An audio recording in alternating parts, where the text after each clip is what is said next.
All right, Steve, if you were the CEO of Research in Motion, what would you do? That is a tough question. I was actually just talking this morning with my colleague about that. I think they have, my understanding is they're working on bringing out WebKit apps and WebKit browsers. I mean, bottom line, they have a product problem, and I think that you're starting to see an erosion of confidence in them, and it's just maybe not cool anymore to have a BlackBerry. So, two things. One is get their WebKit software out, get their OS, so that you can have an app ecosystem like an iPhone. So if you're building an iPhone app, it's not you can also build an app for a BlackBerry. That's just you got to do that. I think that also having a much better browsing experience on that device, so you can browse the web like you can on the iPhone, is critical. And then on the marketing, once they have that and those products are there and people are building apps for BlackBerry, I think you want to continue to focus on the business side that they have, because that's their beachhead. If they lose that, the enterprise, then there's trouble there. And I think they've got they've also got a marketing problem and try to make BlackBerry cool again. Yeah, fantastic. I mean, we're cheering for them. I mean, it's a great Canadian technology company. We'd hate to see that go the way of Nortel. For sure. Steve Hulford, maybe the future CEO of RIM. Thank you. All right, thank you. Ready? 5 minutes. 5 minutes. We're good? Okay. Okay, let's be honest now. Yeah. I was going to ask you a baseball question. Yeah. But I think people watching this don't really want to know our opinions on baseball. If Jim Balsillie called you and said, Mark, what do we need to do to fix up RIM? What do we need to do to fix up BlackBerry? What would you say? What would I say is, first of all, be humble and publicly accept and let everybody know that you understand the current state of your company and the current dilemmas that you're facing. Admit any mistakes that you've made and even overcompensate for them. Accept the fact that your public perception is declining, and then become super active and genuinely active in the communities from the ground up that you can possibly be involved in. Get frontline people that are able to deal with the community from a genuine standpoint, and let everybody know that you love technology and you want to build great technology that's going to be super useful for people, and you got to build from the ground up there. Like, I mean, even something like that, like I was mentioning before, there's no quick fix to that kind of thing. You can quickly get back on the right track. Sure. Like, you can rip the bandage off and stop doing all the stupid stuff that everybody clearly sees right through. But what are some of the stupid stuff that they've done and that they're doing? Everything kind of contrary to what I was just mentioning, like trying to pretend that there's nothing wrong. Yeah. There's obviously something wrong. So, could you, if you had to identify what is wrong with them, is it the product? Is it their marketing? Is it the culture? Is it a little bit of everything? Like, what would you say if there was one thing? Well, I mean, for one, I mean, they've got people guessing, right? Like they're wondering, what's the deal with the playbook? Why wasn't anything so straightforward about it? Yeah. Why were there always these weird quirks, and why are there all these rumors about why the playbook can have this functionality and not have that functionality? Yeah. People shouldn't be wondering about these things. Yeah. If they effed up somewhere, just let everybody know where it happened and what you're going to do to remedy it. Right? They're a technology company. The technology industry forgives quickly, right? Yeah. This is very much a landscape of what have you done for me lately, right?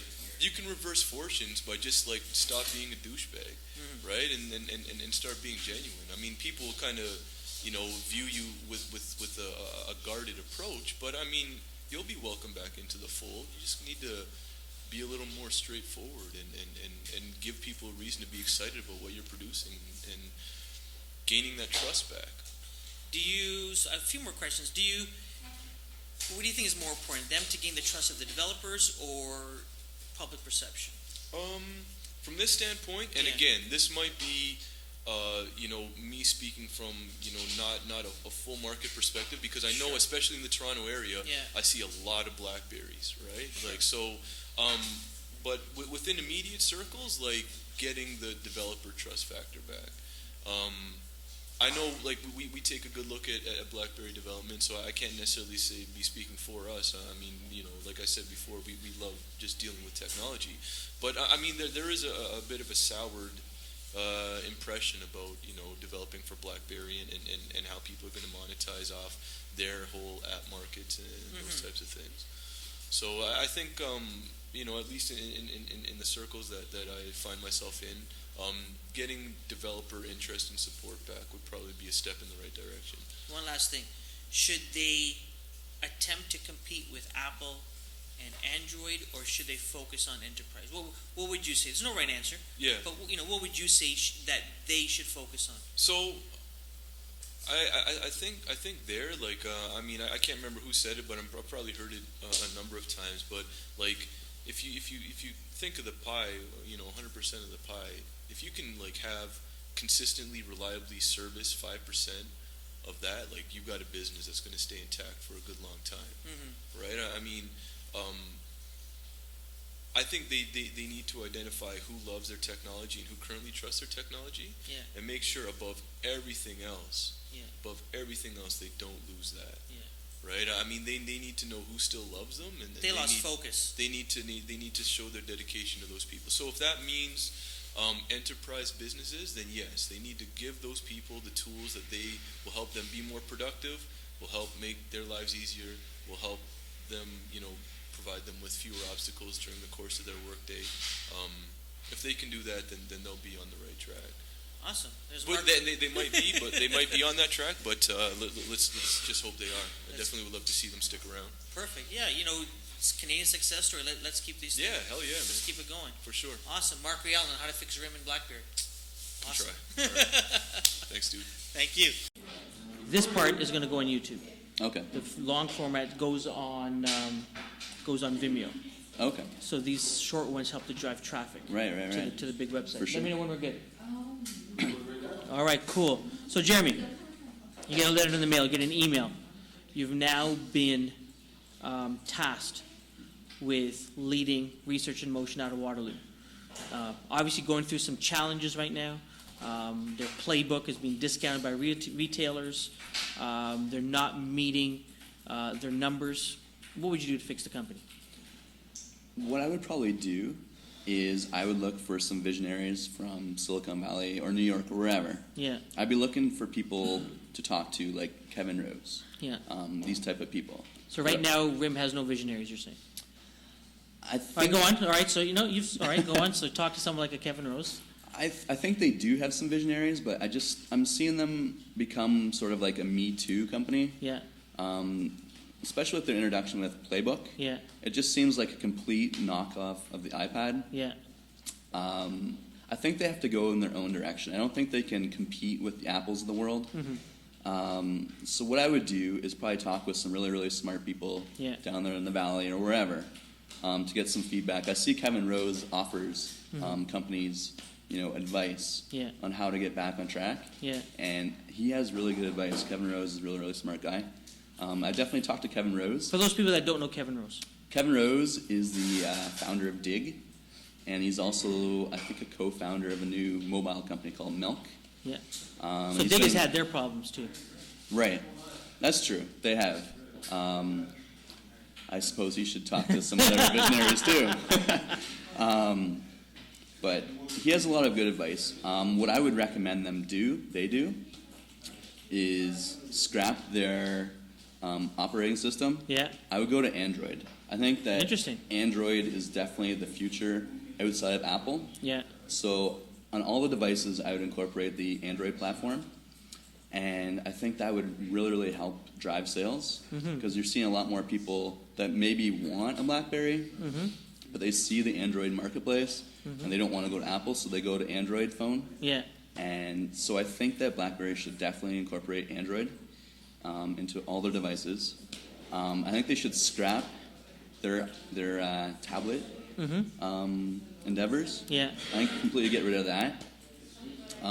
Focus on the smartphone. That's their core competency. I don't know where this company's going to go from here. It's hard to say.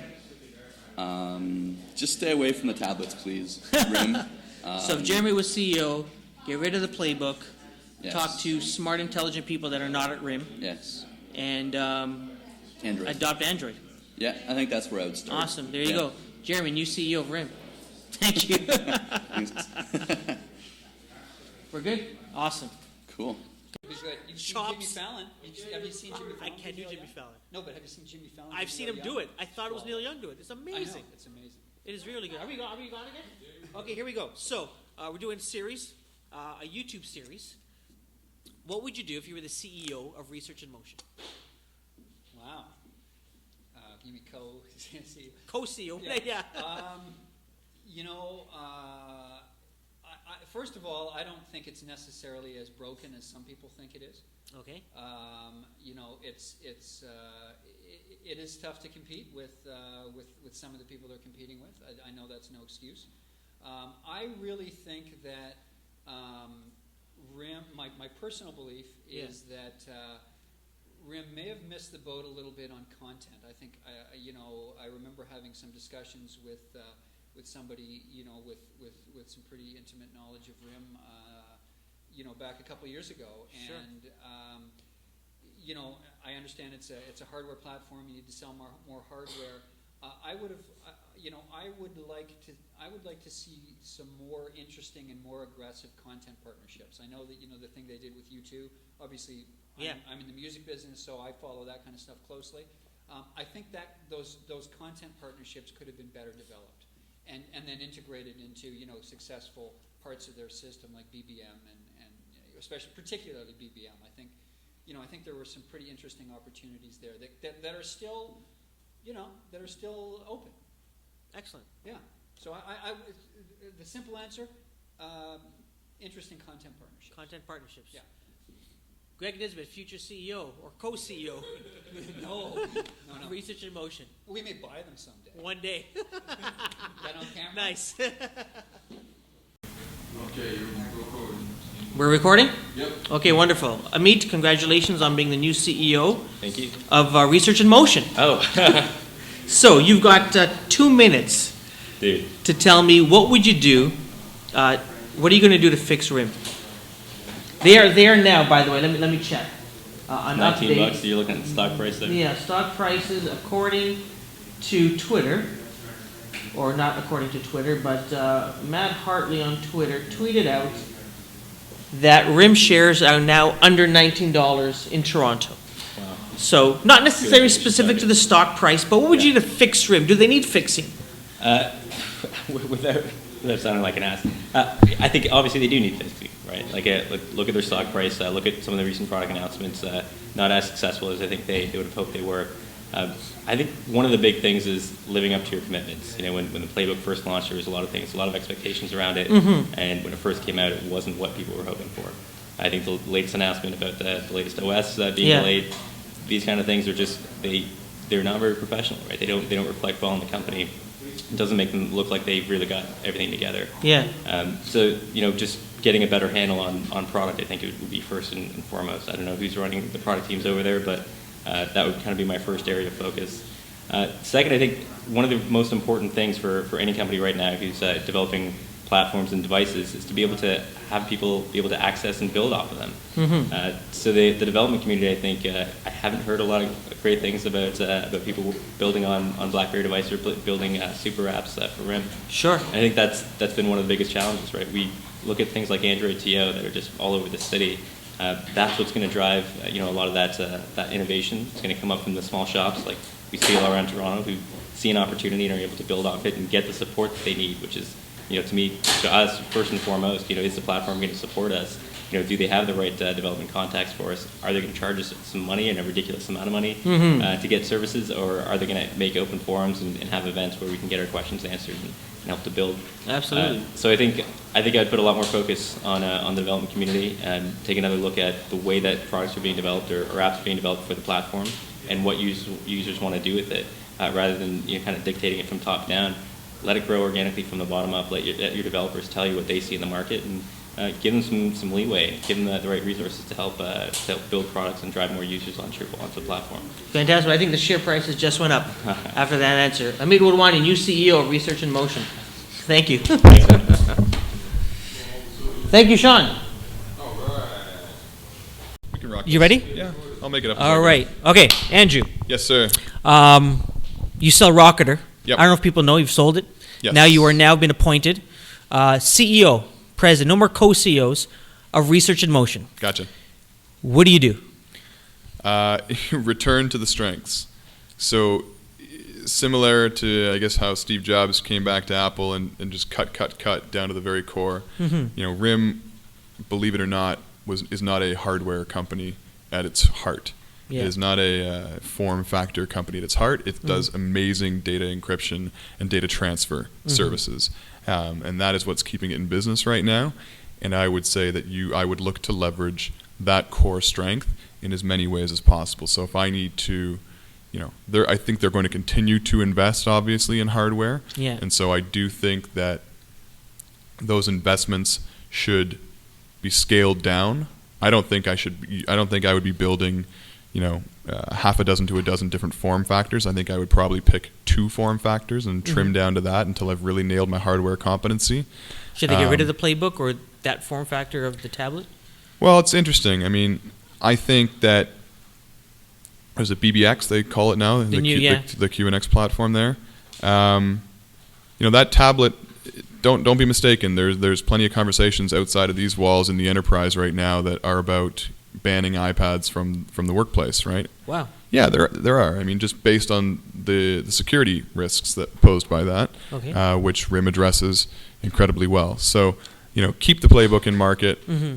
Maybe trim the mobile phone. I would say invest in one mobile phone, and work on your hardware competency over here.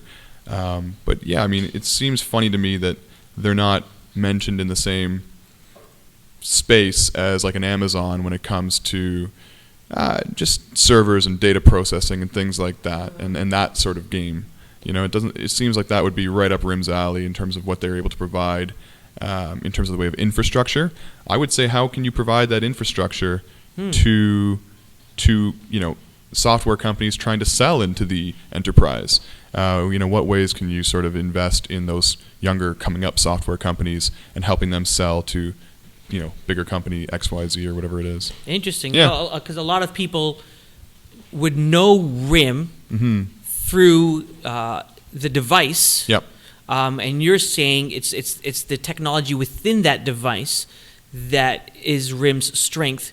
Focus on that, and then that will allow you to expand beyond just consumer devices. Right. I mean, that same security infrastructure that goes back and forth between the 2 BlackBerry devices is also what allows something like BBM to exist, right? So if you can extend it in ways that are more consumerized, fantastic. But don't stop looking for ways to extend the core competency, which is really that ability to encrypt and process data. Fantastic. Thank you. You've just heard from the new CEO of Research in Motion, Andrew Peak. Thank you. Awesome. Thank you so much for your time, buddy. No problem. Appreciate it. No, likewise. Mr. Reale.